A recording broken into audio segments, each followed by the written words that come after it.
চা নিয়ে এসছে, বাবু এখানে চা ফেলে দিবি না। চা খাবো। আর এদিকে বাচ্চারা সব মাঠে খেলা করছে, সন্ধে হয়ে গেছে তবে অবশ্য।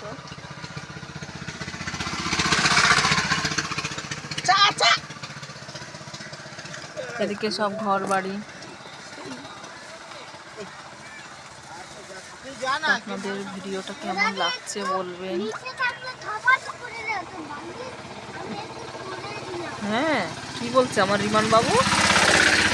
হ্যাঁ বলো, তোমার কেমন লাগছে?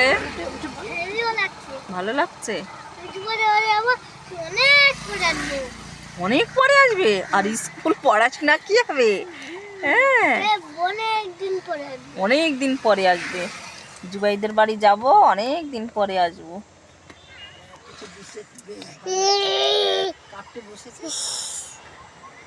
তো আপনাদের কেমন লাগছে বলবেন ভিডিওটা। এই যে একটা জায়গায় গাড়ি সাইড করে দাঁড় করালো, এখানে চা খাচ্ছি আমরা, তারপরে আবার যাব।